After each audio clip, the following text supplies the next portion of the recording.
Hey guys, welcome back. So now continuing our talks on DC Rebirth, and more recently my video on trusting Darkseid, I wanted to follow these up with some of the things that we've gotten in the latest run of Justice League that tie a lot of these pieces together, like telling us the true reason why Darkseid is in the Ghost Sector, to which I'll bring around full circle in the next video. But for this one, I wanted to talk about what's going on with the Justice League and the Legion of Doom concerning the Totality, because things are about to get crazy. But first, if you're new to the channel, be sure to subscribe to catch the spills every week, and don't forget to hit that bell up top so we can squat up in the comments for the first hour. Alright, so from around the time of what we've been talking about with Justice League Odyssey, when the Lanterns had assigned Jessica Cruz as Sentry to the Ghost Sector, from the beginning Darkseid was already there, luring Starfire, Cyborg, and Azrael to meet him there because he claimed he had a really important message to share. And as for part of that message, we still have to see how much of it is true, because for a lot of what we discussed in the previous video, a lot of these factors or things that Darkseid would mention were things that were set in motion prior to Justice League No Justice when the Ghost Sector was created, and some of those events even predated the worlds being captured by the Coluans, which is all information that Darkseid may well have already known well prior to these worlds being captured and the conclusion of Justice League No Justice when Colu was destroyed, causing all these planets to grow back to their regular size, which is the catastrophe that created this anomaly known as the Ghost Sector. And we had talked about before pretty much why she was there by herself, but as far as the other Lanterns, and pretty much all the Lanterns, because we know a few weren't there, like Simon Baz, who was on Earth, who tried to reach out to Jessica Cruz in the Ghost Sector, but it kept breaking up. But from here, with 99.99% of the Lanterns trying to keep this hole or this crack in the source wall from spreading, and they have been here trying to do so, like from the time of Justice League No Justice all the way up to this point. But also in between that time, in between then and now, you've had a number of things that have taken place as a result, like the release of the Totality, which could be seen across multiple time frames reaching back 85,000 years ago and even 85,000 years into the future, which as it turned out happened to be a piece of the source wall which had broken off and fallen all the way to Earth and caused drastic de-evolution on those who were infected. And this is something they ended up resolving by using Superman and Martian Manhunter, who weren't affected by the Totality as quickly, which allowed them to get a lot closer but also act as vessels for both Hawkgirl and Batman, who had used the Atom's technology in order to shrink down and pilot inside them. But of course, when this had happened with Batman inside of Superman and Hawkgirl inside of Martian Manhunter, we find out that Lex Luthor is also inside of Superman, to where he sneak attacks Batman. And at this moment, or better yet prior to this moment, Batman and the Justice League, they weren't aware that Lex had reverted to being a villain again after the events of Justice League No Justice. And I mean, some had their suspicions because of the way he was talking at the conclusion of that event, or at least I would assume, but aside from that, they did not know. But when Lex Luthor sneak attacks Batman, causing him to eject from his pod, which in turn leaves Batman to the mercies of Superman's immune system, amongst the other dangers from the Totality,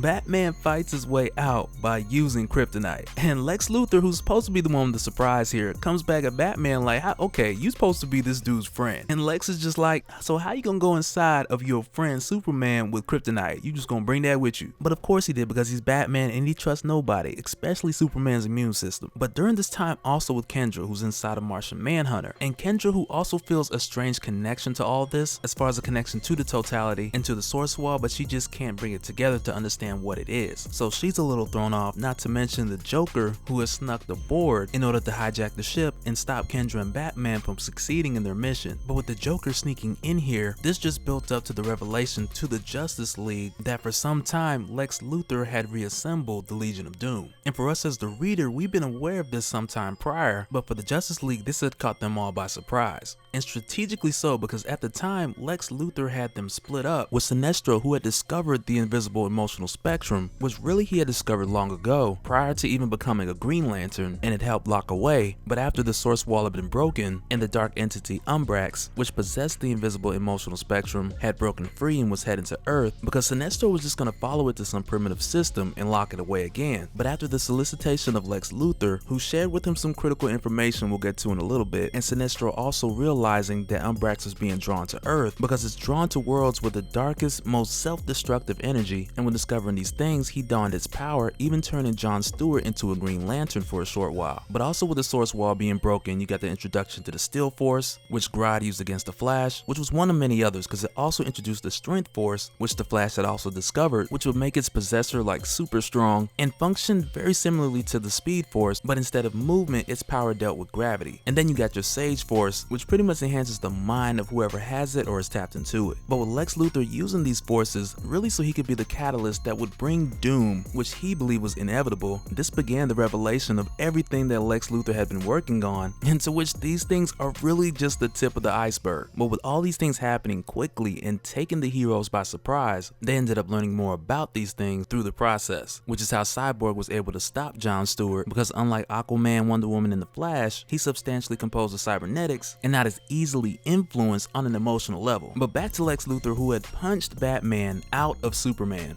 because I'm telling you guys, it's a lot of stuff happening at the same time. But when Batman came out like this and his limbs pretty much in a spaghetti yoga pose, I couldn't help but think somebody drugged this dude up quick before he wakes up, because I would assume I would just not want to wake up to that kind of pain. But at this point, with them arriving there at the Hall of Justice with the others and Cyborg and John Stewart having figured out the only way to stop the invisible spectrum from reaching Earth and create chaos is really just to get the Earth to accept it, which is what led them from there to send John Stewart racing around the planet in the Flash car with his ultraviolet ring, with Barry Allen using his remaining connection to the Still Force to close the cosmic membrane, and Martian Manhunter spreading the message which they had learned, which is that if the people of Earth accept the invisible spectrum rather than fight it, they cannot be controlled by it, which as a result, all these things turn the Earth into a white lantern, which sounds random at first, but what John Stewart explains is it makes sense, because the white lantern is the embodiment of human life, good and bad, and with the heroes having to do this in order to save the world, by pretty much bringing it this quote evil for the greater good, even though it worked, it was still something that made them ultimately question themselves, and even in comparison to Lex Luthor's ideals, that imposed if the universe is meant for evil and if doom is actually our fate. But as a result, their plan worked out, and with the Flash closing the cosmic membrane, Umbrax was pushed back and the Earth was restored to normal. But as far as Kendra, back when Batman was ejected from Superman and she was hijacked by the Joker, whom Lex Luthor wanted to use in order to get access to the Totality, but when Kendra had awakened and regained control of her pod, but for the record, when she did, the Joker didn't necessarily stick around, because he was back at the Doom headquarters shortly after, because he had figured at this point his part was done and the only thing left to do was to just take a bow. But completely unaware of the insane amount of events happening at the same time and leaving Lex Luthor with the Totality with Kendra, who, as I mentioned before, felt a connection to the Totality like it was calling out for her. And with the combination of the heroes doing their part on the outside and Kendra getting her hands on the Totality, like upon contact, Lex is sent back to the Legion of Doom headquarters to where the Joker is there looking like Nick Young, thinking that they've executed,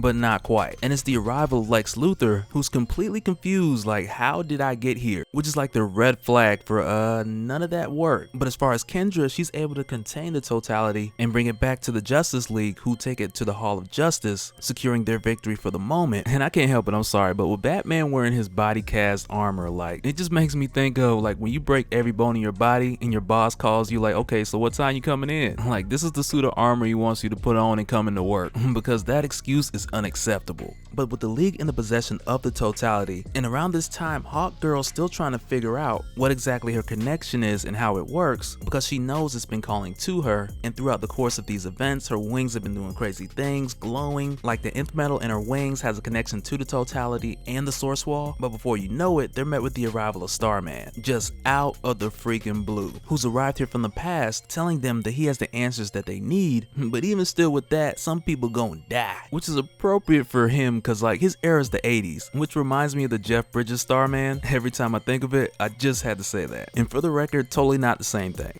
just to be clear. But as far as the Starman from the comics, who, once again, I'm not the biggest fan of, but I do love the role that Scott Snyder gives him to play. And in addition, how that role ties to Lex Luthor and going back to his methods of putting together this Legion of Doom. Because Lex Luthor, he's a man of resources. Like, he'd use quantum folding in order to get out all the way to the Source Wall in order to solicit Sinestro, to whom at the time, as I'd mentioned, was on his way to help. But what we come to find out in this like origin of the Legion of Doom, so to speak, is that Luthor shares shared with Sinestro is that for some time he's had scientists, paid scientists in Central City working for and with him on the study of time travel. And when he had discovered in Justice League No Justice that the dominant energy of human life was entropy, it was actually at that moment when he came to the revelation, so to speak, that his time as a hero was just wasted time. But with him cracking open the secrets to time travel and going 1 million years into the future just to peep the outcome of events by way of traveling through hypertime. But when he arrived there in what would be called Luthor City, he found himself in a future where everyone there would no longer believe in a lie. But rather, when archaeologists found the research of Lex Luthor and broadcasted it to the world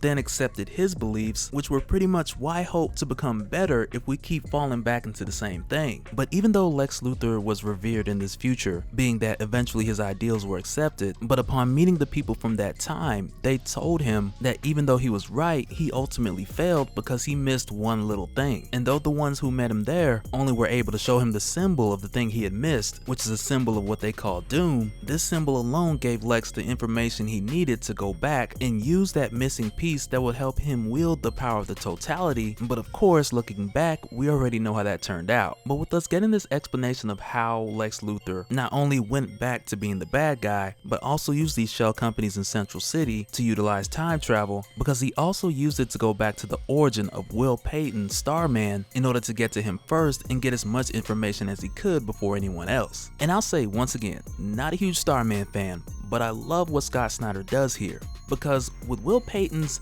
history being not as explored as many other characters, there's a lot of room to add things in here in the retcon. And so what Scott Snyder ended up doing was taking this character from the 80s, which a lot of people have forgotten about, and connected his power, tying it back to the totality, which as a result connects him to the entire DC universe, giving him access to information about the totality through and through, which is exactly what Lex Luthor has come back for, and not exactly to ask in a nice way and painful interrogation. But that'll do it for this one, guys. We'll definitely be picking this one up soon, with so many of our questions getting answered to why Darkseid is truly in the ghost sector, what is Kendra's role in all of this, and what truly lays inside and beyond the source wall. But let me know your thoughts down below, and we'll do it again in the next one. Alright, later.